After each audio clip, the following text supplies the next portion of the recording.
नमस्कार, मैं अनुपम के सिंह और आप देख रहे हैं TFI यानी थिंक फॉर इंडिया। अब तक चुनाव परिणाम जो आ रहे हैं महाराष्ट्र के वो आप लोगों तक पहुंच ही गए होंगे और आप आंकड़े जो हैं वो लगातार देख ही रहे होंगे। फिर भी मैं एक बार बता देता हूं कि अब तक के ताज़ा हालात जो हैं वो क्या हैं। भले ही लोकसभा चुनावों में भाजपा जो है या NDA गठबंधन कह लें वो 400 पार नहीं जा पाया और अभी मई में और अप्रैल मई में ही इसी साल लोकसभा चुनाव हुए थे। लेकिन अब जो महाराष्ट्र में विधानसभा चुनाव हुए हैं वहाँ पर महायुति गठबंधन जो है वो 200 पार आपको जा रहा है। तो एक तरह से कि ये देख लीजिए कि महाराष्ट्र में अभी स्थिति ऐसी है कि अगर वहाँ पे 500 से अधिक सीटें होती तो भाजपा गठबंधन जो है वो 400 पार आराम से जा सकती थी। ये हश्र हो रहा है वहाँ पे MVA यानी महाविकास अघाड़ी का। अब इसमें देखिए शरद पवार, आपको याद होगा कि पिछली बार जब देवेंद्र फडणवीस को मुख्यमंत्री पद की शपथ दिलाई गई थी और अजीत पवार जो है वो NCP अखंडित NCP के एक गुट को लेकर पहुंच गए थे और सुबह के 5 बजे ये शपथ ग्रहण कार्यक्रम हुआ था देवेंद्र फडणवीस का और अजीत पवार का। तो उसके बाद शरद पवार ने फिर से अपनी पार्टी को एकजुट कर लिया था और अजीत पवार कमज़ोर पड़ गए थे, इस कारण फडणवीस को इस्तीफ़ा देना पड़ा था और फिर से वापस उद्धव ठाकरे जो है वो मुख्यमंत्री बनते हैं। तो अब देखिए एक वो समय था, अब एक ये समय है। वो समय था जब शरद पवार को चाणक्य बताते नहीं थक रहे थे ये लोग कि अरे ये तो हमारे चाणक्य हैं, इन्होंने अमित शाह को पीछे छोड़ दिया, अरे प्रधानमंत्री नरेंद्र मोदी क्या ही हैं इनके सामने। और आज देखिए क्या समय है, शरद पवार एक तरह से पावरहीन हो गए हैं, पावर विहीन हो गए हैं उसी महाराष्ट्र में जहां उन्हें सरकार बना लेने के कारण चाणक्य कहा जा रहा था। और वैसे उनका इतिहास भी देखें तो आज तक शरद पवार की पार्टी जो है वो पूर्ण बहुमत कभी नहीं ला पाई है। वो हमेशा गठबंधन बना के ऐसी ही सरकारों के मुखिया रहे हैं, जब वो मुख्यमंत्री बने हैं पूर्व में तब भी। तो तमाम तरह के विश्लेषण आ रहे हैं कि महाराष्ट्र में आखिर भाजपा की जीत का कारण क्या है। भाजपा भी 100 सीटों की मान लीजिए उम्मीद कर रही थी और वो चाह रही थी कि 100 सीटें किसी तरह पार हो जाएं, क्योंकि कोई भी दल जो है वो अपना मुख्यमंत्री बनाना चाहता है। और एकनाथ शिंदे जो हैं उनका परफॉर्मेंस बहुत अच्छा रहा है, स्ट्राइक रेट बहुत अच्छा रहा है, उन्हें मात्र 75 सीटों पर उन्होंने चुनाव लड़ा और उसमें से 56 सीटें वह भी जीतते हुए दिखाई दे रहे हैं। इसमें थोड़ा आगे पीछे जो फाइनल आंकड़े हैं वो हो सकते हैं, लेकिन आप ये देखिए कि एकनाथ शिंदे का स्ट्राइक रेट काफ़ी अच्छा रहा। ये पूरे चुनाव में वो चेहरा बने रहे और मराठा भी हैं, इसका भी उन्हें फ़ायदा मिला।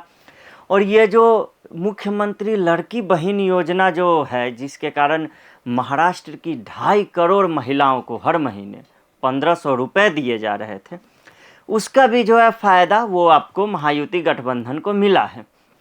तो एक बार अब ये जो महिलाओं वाला जो फैक्टर है ये केवल महाराष्ट्र में ही काम करता नहीं दिख रहा है। शिवराज सिंह चौहान ने मध्य प्रदेश में इसका बखूबी इस्तेमाल किया था और वहाँ पर भाजपा जो है सत्ता में वापस लौट कर आई थी। और केवल भाजपा ही क्यों ले लें, हम दूसरे दलों को ले लेते हैं। थोड़ी सी झारखंड की बात कर लेते हैं। झारखंड में भी मैया सम्मान योजना करके हेमंत सोरेन जो हैं वो लेकर आए और देखिए झारखंड में क्या हो रहा है। वहाँ पर भी भाजपा हार रही है और महिलाओं के लिए भत्ता वाली योजना लेकर आने वाले जो हेमंत सोरेन हैं वो जीत रहे हैं। तमाम जो उनके ऊपर भ्रष्टाचार के आरोप थे, जो वो जेल गए थे या फिर परिवारवाद के आरोप थे, वो सब पीछे छूट गए और उनकी जीत हो रही है। तो महाराष्ट्र में भी जो है ये महिलाओं वाला फैक्टर है, इसने काम किया है। अब देखिए अब क्या है, एक आ गया योगी आदित्यनाथ का बटेंगे तो कटेंगे वाला नारा। जैसा कि हमें पता है कि उत्तर प्रदेश में खुद उपचुनाव हो रहे हैं 9 सीटों पर और आधा दर्जन सीटों पर उसमें से भाजपा आगे भी चल रही है। इसके बावजूद यूपी में तमाम व्यस्तताओं के बावजूद जो है योगी आदित्यनाथ ने, महंत योगी आदित्यनाथ ने महाराष्ट्र में 11 रैलियां या जनसभाएं हम जो कह लें वो किया। और महाराष्ट्र में भी उनका बटेंगे तो कटेंगे वाला जो नारा है ये मई से लेकर नवंबर तक इस नारे ने बहुत कुछ बदल दिया है।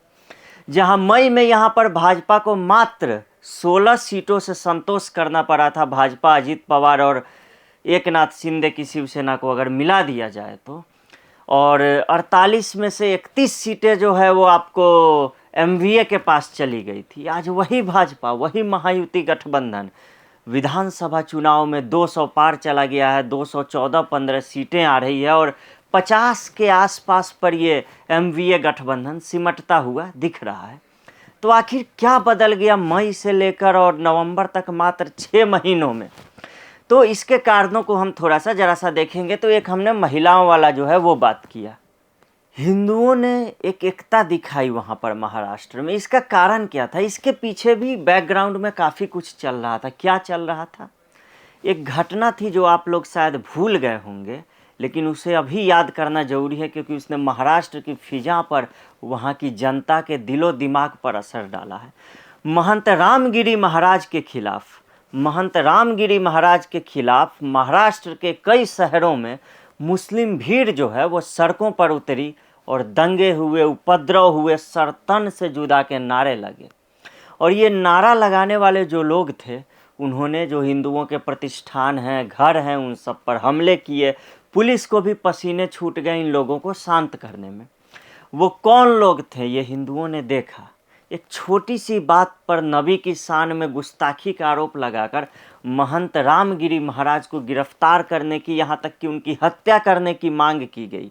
ये सारी चीज़ें हुई और ये जो दंगे हुए, इनका जो है असर हुआ है महाराष्ट्र में। और हिंदुओं ने देखा है कि अगर कल को उद्धव ठाकरे, वो उद्धव ठाकरे जो वक्फ बोर्ड को वापस लाने की मांग करते हैं, वो उद्धव ठाकरे जो कभी कहा करते थे कि सेक्युलरिज्म को हटा दिया जाना चाहिए देश के संविधान से, आज वही उद्धव ठाकरे कहते हैं कि वक्फ बोर्ड को ख़त्म नहीं किया जाना चाहिए। वो वक्फ बोर्ड जो एक एक करके यहाँ तक कि गांव के गांव निगलते चला जा रहा है, मंदिरों की ज़मीनों को निगलते चला जा रहा है, ऐसा अजगर है वो।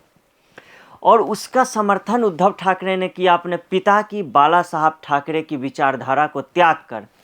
तो जनता ने भी आखिर बता दिया कि असली शिवसेना कौन है और नकली शिवसेना कौन है, कौन गद्दार है और कौन बाला साहब ठाकरे की सच्ची विचारधारा, बाला साहब ठाकरे की विचारधारा को सही मायनों में लेकर चल रहा है। तो जनता ने एकनाथ शिंदे को आशीर्वाद दे दिया और उद्धव ठाकरे को एक तरह से बता दिया कि आप पिता की विचारधारा को लेकर ही आपने गद्दारी की है। हिंदू एकता के अलावा विदर्भ क्षेत्र में, आपको विदर्भ क्षेत्र में वहाँ पे किसानों का जो है वो बोलबाला है। और वहाँ पे कृषि जो है, खास करके आप जान लीजिए कि सोयाबीन और कपास, ये दो ऐसे फसल हैं जिनकी वहाँ पे खेती सबसे ज़्यादा होती है। और लोकसभा चुनाव में कहा जा रहा था कि ये जो किसान हैं ये नाराज़ हैं महायुति की सरकार से। उसके बाद सरकार ने तमाम तरह के फैसले लिए, सिंचाई के लिए उन्हें सहायता उपलब्ध कराई, फिर 5,000 रुपये प्रति हेक्टेयर के हिसाब से उन लोगों को वित्तीय मदद देने की घोषणा की गई। और खुद केंद्रीय कृषि मंत्री शिवराज सिंह चौहान ने ऐसा ऐलान किया। तो ये जो वित्तीय मदद दी गई किसानों को, इसका भी फ़ायदा जो है वो मिला है। और दूसरा ये देखिए कि महाराष्ट्र में जो यूपी में, झारखंड में जो चुनाव नतीजे हैं, उसको महाराष्ट्र से थोड़ा अलग करके देखा जाना चाहिए।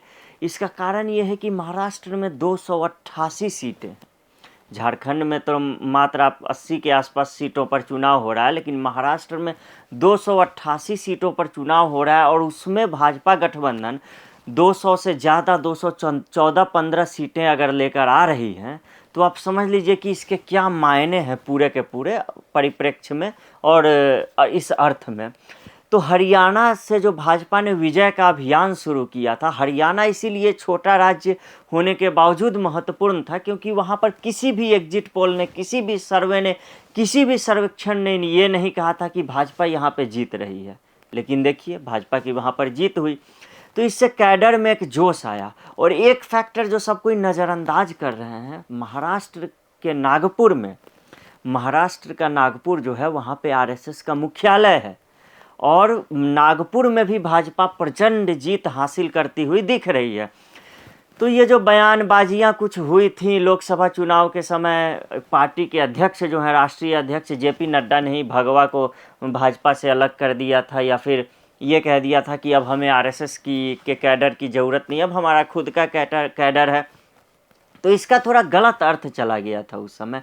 अब जो है वो गलतफहमियां जो कई लोगों ने ये भी प्रसारित किया कि भाजपा और आरएसएस के बीच टकराव चल रहा है, दोनों एक दूसरे की बात नहीं मान रहे। हालांकि ये सब बातें गलत साबित हो गई, क्योंकि केरल में ही आरएसएस का जो समन्वय बैठक हुआ उसमें आरएसएस के तमाम जो संघ परिवार हम कहते हैं उसके तमाम संगठनों के मुखिया शामिल हुए। और देखिए कि जिन जेपी नड्डा ने आरएसएस को लेकर लोकसभा चुनाव के समय बयान दिया था वो भी वहाँ पर डायरी पेन लेकर बैठे हुए दिखे। तो यानी सब कुछ आरएसएस और भाजपा के बीच एकदम ठीक था।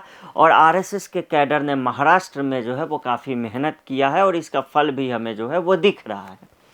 तो महाराष्ट्र के चुनाव को लेकर तमाम विश्लेषण आएंगे। अभी आप टीएफआई पर झारखंड को लेकर भी एक पैनल को आप देखेंगे डिबेट करते हुए कि जीत के या फिर हार के क्या कारण है और क्या नहीं है।